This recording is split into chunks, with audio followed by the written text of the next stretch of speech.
having some flexibility around the supports and or the benefits. I do think many companies have benefits in place, which are great, but oftentimes there's not a lot of flexibility and maybe a one size fits all format doesn't work for every individual caregiving situation. Did you know that in 2020, there were 53 million caregivers in the United States? And by 2025, this number is expected to grow to 62.5 million. 73% of these caregivers also have a job. They are called working caregivers, and they are invisible because they don't talk about their caregiving challenges. Working Caregivers, the Invisible Employees, is a podcast that will show you how to support working caregivers. Join Selma Archer and Zach Demopoulos on the Working Caregivers, the Invisible Employees podcast as they show you how to support working caregivers. Good morning, good afternoon, good evening from whenever and wherever you are checking out our podcast. Welcome to Working Caregivers, the Invisible Employee podcast. I'm Zach Demopoulos. And I'm Selma Archer. Selma, how are you? I'm great. How are you, Zach? I'm great. I'm excited to say we finally have temperature like yours in California. I think we're up to 80 in New Jersey. Awesome. Congratulations. Finally.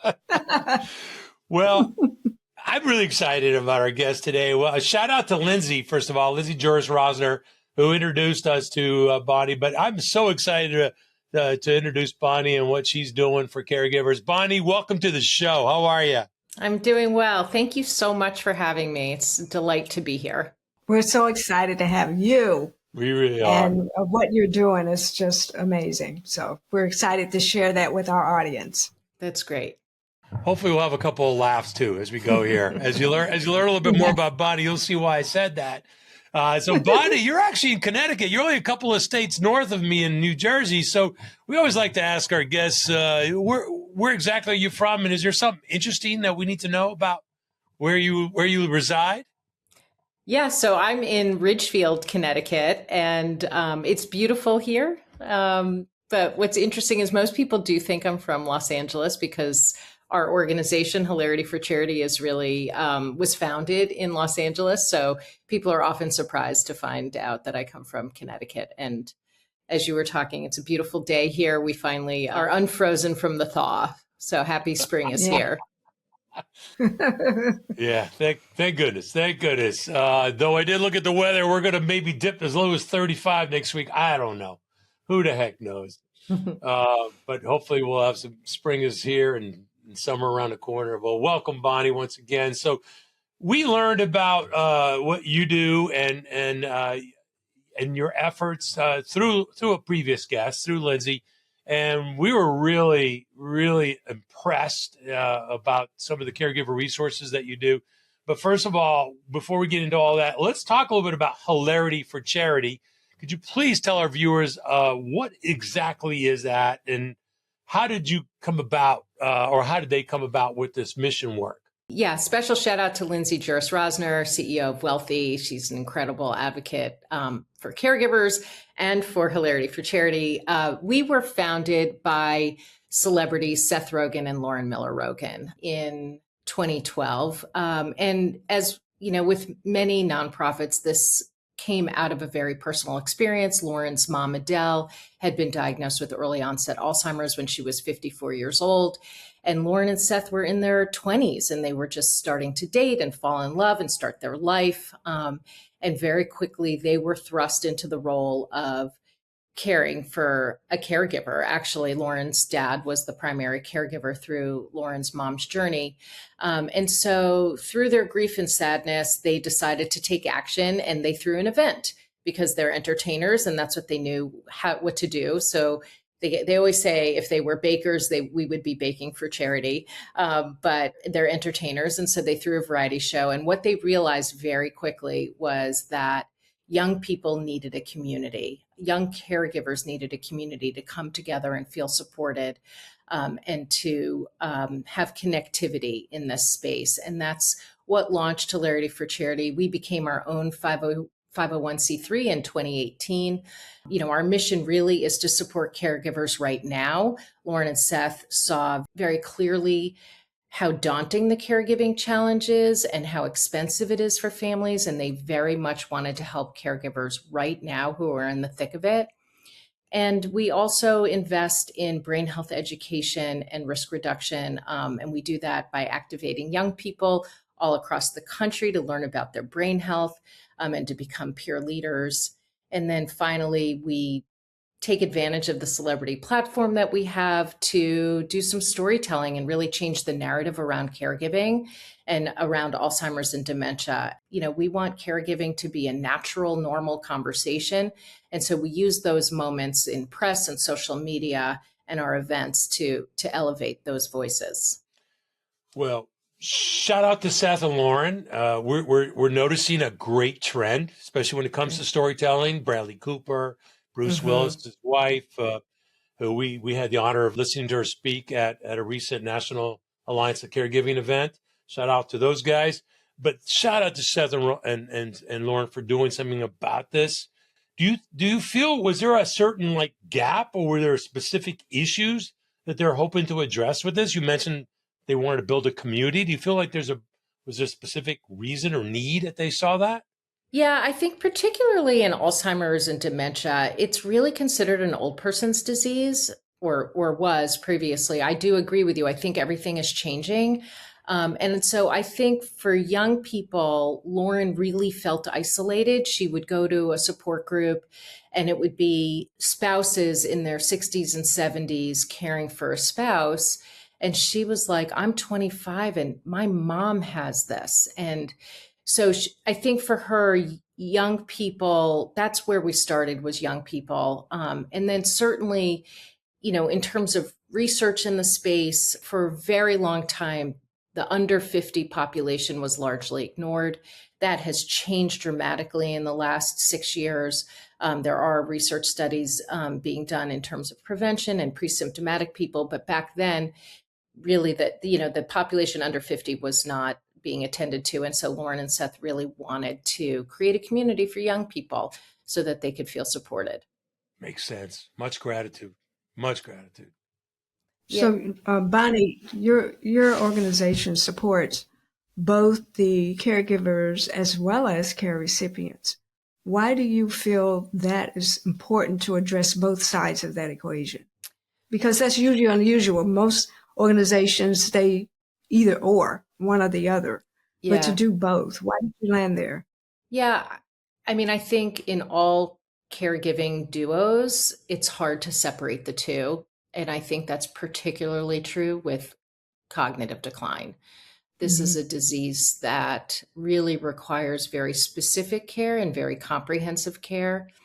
And so we see it as a care partnership, not necessarily a one-way relationship where a person is giving care, you know, to somebody that receives it, however it's being given. It's really a care partnership. And you know, the work we're doing in terms of caregiver training and caregiver support is really around having a meaningful exchange that's rewarding for the care recipient and the care partner. And it allows the care recipient to live with dignity and joy and, you know, a life still worth living, and also gives the care partner, the caregiver, moments of respite and support. You know, it's an interesting question that you asked. And when I was thinking about it, it's exactly why we started the respite care program, right? Because it offers high quality professional in-home care for the care recipient and also serves the caregiver because it's respite and it gives them a time to take a break, attend to their own health needs, their own social needs, and they just get that much needed break. Do you find that your program also addresses the area of giving the care recipient a voice? Because a lot of times that care recipient is just the subject of the behavior of the caregiver. And maybe sometimes they're caught up into situations where that's not necessarily what they want. So do you take the opportunity, or does your program address that opportunity to give a voice to the care recipient? Yeah, Selma, I think it's really important. And I think It's not that we're not doing enough. I think we're evolving. The more we learn about supporting caregivers and families, the better we are at going deeper and broader with families. And I think giving care partners tools to listen and Mhm. to accept what the behaviors are. These are behaviors that don't need to be managed, but they're really unmet needs.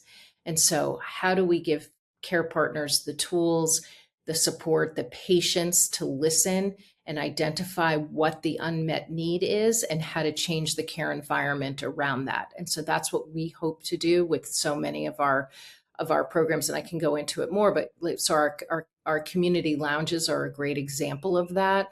Those are sort of the perfect blend between a support group and an educational webinar. So it's a protected space, but it does give very specific training around all different kinds of topics, including managing activities of daily living, financial planning, or even like calm through coloring, right? Like how can you sit with the person that needs the care and do a meaningful activity that's calming for both of you. So Mhm. those are the kinds of things we try to support caregivers with. We do want to go do a deeper dive on some of those great resources you have. We'll do that in a minute. And by the way, we know our viewers, listeners, you guys are on the treadmill or you're running. Just don't worry. We will put every link possible in our show notes so that you can access Bonnie and Hilarity for Charity's great resources.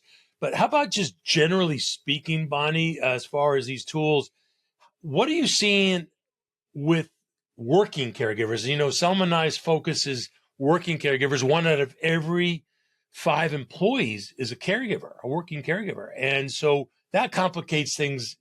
And you mentioned, Bonnie, you know, more and more under age of 50 are caregivers, especially young caregivers. What are you seeing? How are you seeing that maybe specifically working caregivers are engaging with all the resources and tools that you have available? I think caregivers are it's unique to each caregiver, and it's really in, they're engaging with our work when they can and in bite-sized moments. Look, I'm a working caregiver, right? Like my father has dementia and is 91, and we just sort of dip in and dip out when we can, when we have the time. And I think that's why it's so important to provide a comprehensive suite of supportive services that people can engage with, at the moment that they can. And I think people are struggling. Honestly, I don't think there's any great way. I think people are struggling and trying to fit it all in and find support along the way. Just a quick question. Thank you for sharing, Bonnie, that you are working caregiver. Thank you. It's really important that you're doing all this, but you're also doing it from lived experiences as well as your professional experiences. What would be a tip that you would give if you went to the younger Bonnie before your caregiver journey? What's a tip that you would give some of our listeners? Because we do have a lot of working caregivers that are listening and viewing our podcast. What would you Yeah. tell yourself, Fat, if you were to change something or tweak something or give yourself advice? Yeah, I would say two things. One is self-care is really important. And so finding the time for whatever fills your cup as an individual, whether it's exercise or meditation or, a moment out with friends, super important, and don't feel guilty about it. And then I would say, forgiveness. Like we're not going to do this all well. Not everything gets done well. Love that. Love that. Mm-hmm. Many of our work, we have another series called Stories from Real Working Caregivers. And we've had that shared so many times. Give yourself grace, Mm-hmm. forgiveness. I love that. Love the way you phrase that. So now let's get into some of these great tools. In particular, the one I fell in love with is the Caregiver Road Trip. I love it. I love how Seth brings a little bit of humor into it. And can you just tell us a little bit about that and what somebody can benefit from by jumping on this caregiver roadmap or road trip that you have? It's such a great tool. It's an fully interactive digital tool, semi gamified caregiver guide that really gives support at all points in the caregiver journey. So, wherever you're at, you can find a section that is helpful to you.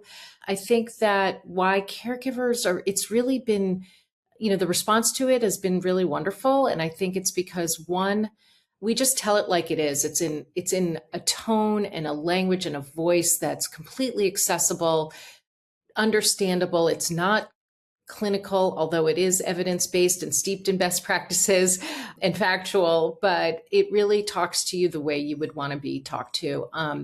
And the story behind it is a little interesting. We have a group of young professionals that are volunteer for us. They wanted to be involved with us. They were caregivers at some point or are caregivers. And they said that they had wished there was a guide. They wished there was a guide that would tell them everything that they didn't know even to ask when they started on the journey. Together with this group, my team developed a framework for the guide, and then we took it from there. And so we've developed this guide, and it's been adopted by so many partners in the Alzheimer's and dementia space, and they've been sharing it with their communities. And so to date, it has 28,000 views, which is wonderful. We're introducing new sections every year. And I want to say it covers a whole range of topics, including all the different types of dementia, how to get a diagnosis, what building your support team can look like, financial and legal concerns, palliative care, grief. And the new sections we're adding are around home safety and clinical trial participation. Yes. So yes. When we hear a need from a caregiver that says, oh, we would love to have more information of that, my team is on it and we're developing the new section and rolling that out when we can. Selma and I have been working on our project now for about 7-8 years, and we have to give you kudos. It's the most comprehensive roadmap we've seen. It really is. Thank you. I love that it's easy to digest, and there's some humor in it. But people need that because there's so many books on caregiving and so many articles, and people, candidly, people tire of just give me the bottom line. So just one more question, follow up. So I haven't done it myself, and I'm going to, but does it tailor based on your answers, or how does it guide you as you're going through this roadmap? Yeah, there's a couple of different navigation tools that you can use. It doesn't have AI in it yet, but okay. You can nav either in the sidebar or through a drop-down menu. But you can really choose. It's like a digital book, so you could choose what chapter you want to go to. And there are quizzes embedded in it, and then it'll give you an answer based on your quiz answers. But it's meant to be very engaging and easy to use. Yeah, I'm looking at it right now, and I just love. I really just love how easy it is to use. We're going to encourage our listeners and viewers out there. We're going to put that link front and center. Just play with it. Go on there and just play with it. Even if you're not fully immersed in a caregiver journey right now, this prepares you before, during, and after, which Absolutely. I'm really glad to see. And thank you for addressing the post caregiver journey as well, or near end of life, because we tend to overlook that part. And we grieve not just the person we cared for, but we're grieving in the role that we had too, caregiver role. Yeah, we have virtual support groups, right? So that's another program I just wanted to talk about very quickly. And we started that because Lauren, was trying to get support with an in-person support group, and ours are virtual. And she said she would drive an hour and a half, and they were only every month. And if she missed a month or had too much traffic, it would be 2 months before she got support. And so ours are virtual, they're free, they're every week, they're run by credentialed, experienced facilitators. But to your point, so many caregivers stay in that cohort and stay in it even after their person passes. And so as a result of that, we've also started support groups for grieving folks, as well as, anticipatory grief. So Bonnie, our audience consists of a lot of employers and HR leaders, and we were just wondering, from your perspective, what is it that most employers and organizations are not doing to support their working caregivers? Yeah, I mean, one, I feel like there's so much hope because I am seeing employers embed caregiving supports for caregivers. But I think that the one thing they can do is really just normalize the conversation around it and encourage conversations. I think many managers don't even know that their employees are in caregiving situations. I also think many caregivers don't self-identify as caregivers. And so they may be experiencing a level of stress that they don't know why. Certainly parents don't necessarily consider themselves caregivers, which always is so interesting to me. Usually you're thinking if it's somebody ill or if there's a parent, an aging parent. I think, really understanding and listening. And I think having some flexibility around the supports and or the benefits. I do think many companies have benefits in place, which are great, but oftentimes there's not a lot of flexibility and maybe a one size fits all format doesn't work for every individual caregiving situation. I'll just put a plug in for Caregiver PTO. My company does that. We have specific PTO for caregiving days, so you don't have to feel like you're giving up an actual vacation day to take care. You can use up all your PTO doing caregiving work. So consider that as an option. I like to ask you, you already given a couple of things that employers could be doing.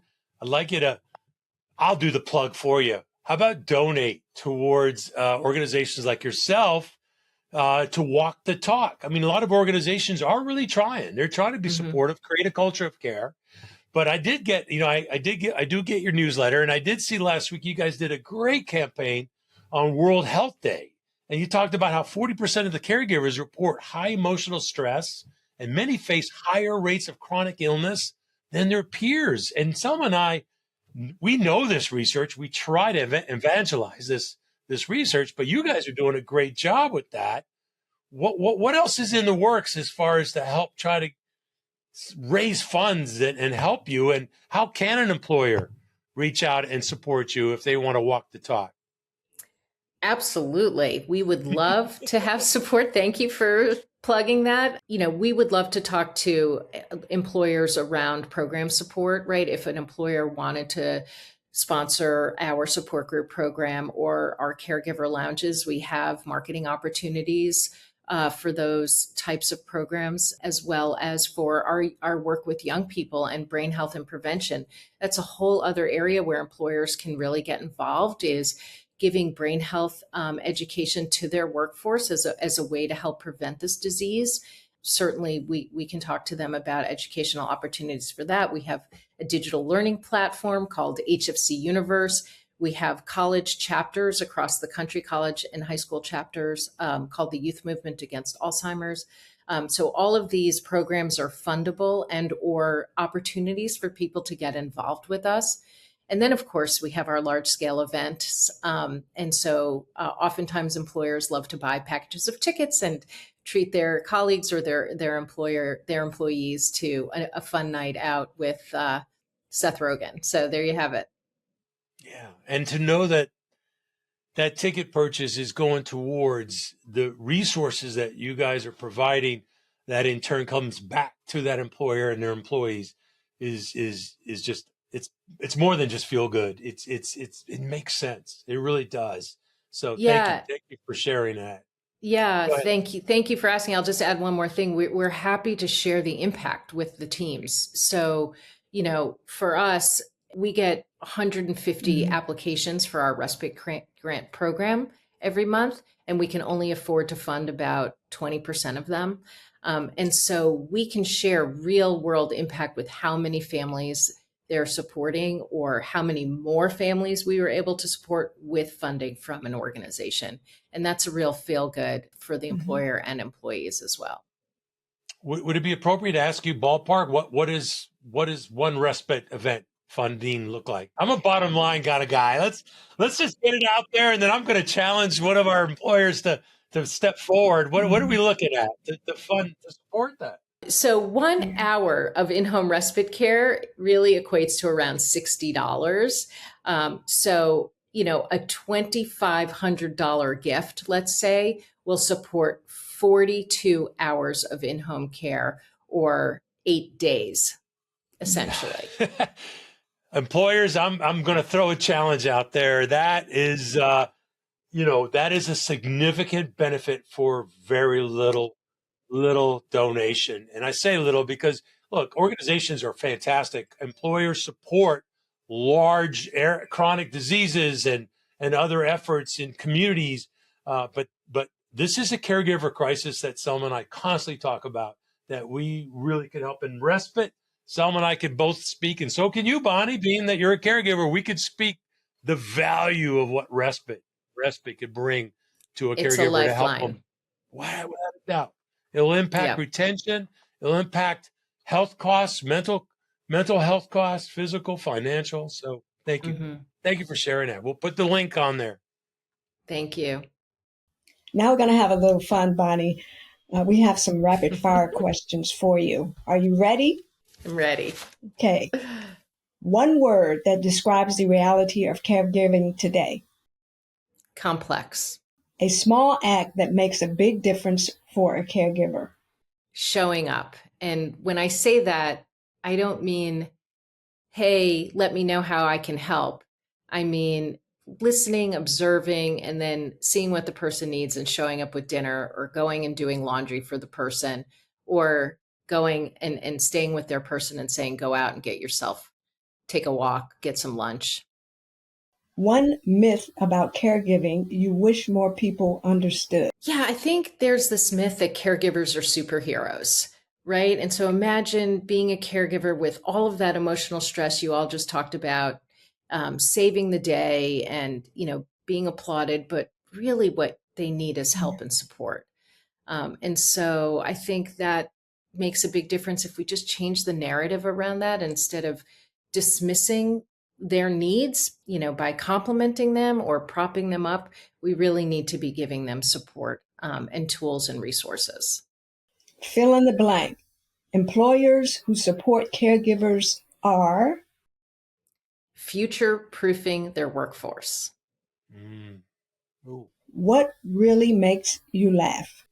Seth Rogen's laugh. Thank you. So, that was great, Bonnie. That was so much fun. Thank you. I got to say this real quick. My wife and I have a favorite watering hole. Shout out to White Owl Tavern. There's a patron that comes there every time, and he sounds and laughs just like Seth Rogen. Every time it's so iconic. Yeah, it makes me laugh. That's great. I do have one last question for you, and that is, if there is a working caregiver listening right now and they're feeling just totally overwhelmed with everything that's on their plate, what resource would you want them to walk away with, or what would you want them to hear from what we just discussed? Yeah, I mean, certainly HFC is here for you. And even if it's not an Alzheimer's or dementia caregiving situation, many of our tools are applicable, specifically the Caregiver Road Trip. Lots of tools and tricks in there for any caregivers.